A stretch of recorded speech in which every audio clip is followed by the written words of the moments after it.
Hello, and welcome to another production by Jerry Does Things and Yoder Film Industries. Today, you join us in Delaware, along the former Hockessin, Wilmington, Baltimore, and Ohio branch line, with the Veterans locomotive, number 58. 58 is an 060 switcher-type steam locomotive, built by the famed Baldwin Locomotive Works in October of 1907. Originally intending for switching service on the Atlanta, Birmingham, and Atlantic Railroad, she would later be sold to the United States Army, hence the title, Veterans Locomotive. She would then be exchanged hands, including, but probably not limited to, the Virginia Blue Ridge Railway, Meade Corporation of Lynchburg, Virginia, Valley Forge Scenic Railroad, and finally, the Wilmington and Western Railroad. After finding her new home in Delaware, she would be fired up in 1998, where she has run ever since. On this day, we will be chasing the final 2021 Autumn Leaf Special train to Mount Cuba and Hockessin, along the way catching 58 trackside from 9 different locations. As a side note, she would also have an original Lehigh Valley Railroad 3-chime long bell applied. Departing a few minutes late, the cylinder cocks would be open and she would begin to move forward.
Our next stop would be by the Wooddale Covered Bridge along Foxhill Lane. Traffic here made timing a bit close for comfort, but we still got there with the time we needed to get a proper shot.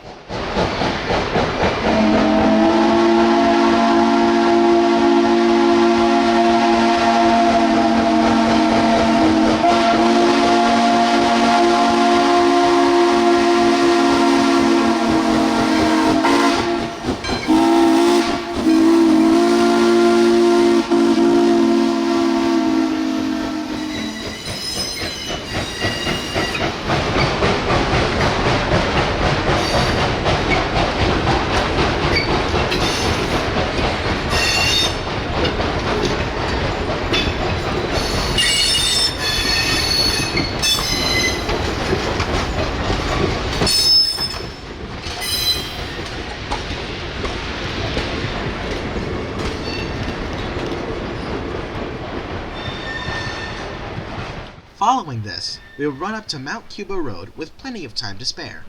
Parking here was tight, however. There was just enough room for what we needed. We would also stay here for the return trip to Wilmington.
After a nice lunch break by the station alongside an idling 58, we would once again head out on the road. Our first location for the trip out to Hockessin would turn out to be a combo of sorts, with most of the crew at the Falkland Road crossing, while I would run up the line about 100 yards. In addition, Baltimore and Ohio SW1, numbered 8408, would assist 58 on this trip through the steeper grades nearing Hockessin.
Sprinting north, we would catch the veterans' locomotive at the somewhat famous Barley Mill Road crossing.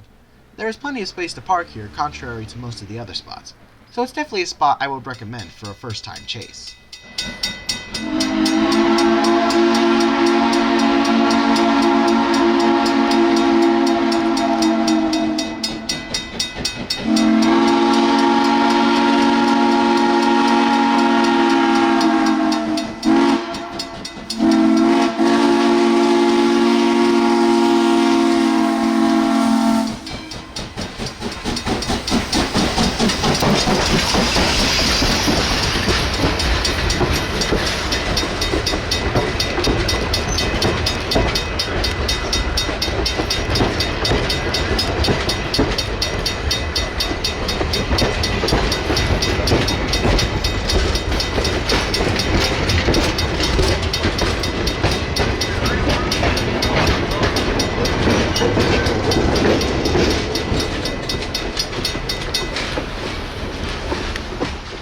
Next on our list would be another fairly famous spot. Here, the rail line crosses the Red Clay Creek, a common occurrence on this line. However, unlike most bridges on the Wilmington and Western, this one is very accessible as it runs parallel to Creek Road.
Hitting another cliche location, we would near Hockessin by the old Yorkland Mills. Just 6 months prior, in late April of this year, a devastating fire, later determined to be arson, would take hold of this historic building, unfortunately destroying nearly any chance of a future restoration. Also, here's the only surviving Pennsylvania Railroad B6SA, numbered 60, in a similar, deteriorating state.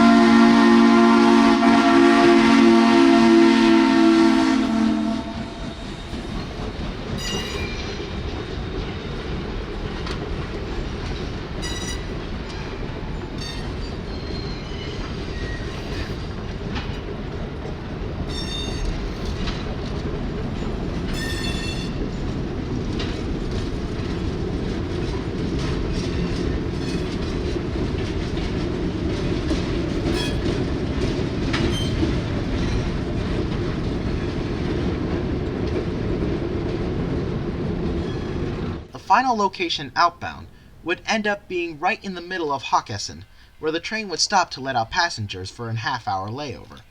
During this time, the train would also be split to let traffic through at Old Lancaster Pike.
Now heading back toward Wilmington, we would revisit the mills for a second shot.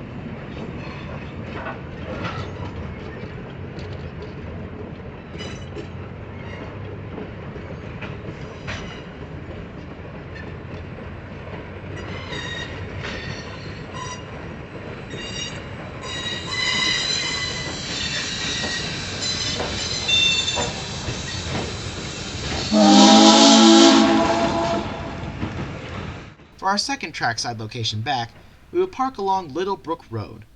This spot would be quite close to another location we had previously done, that being Barley Mill Road.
we would at last have only one final spot ahead of us. Greenbank Station would close this trip, for not only us, but the rest of the crew and passengers.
The train has stopped, and the passengers begun to get off, and the light was fading. The day at Wilmington and Western had concluded. Thanks for joining us on this superb day along the old Wilmington and Western Railroad. And as always, thank you for watching.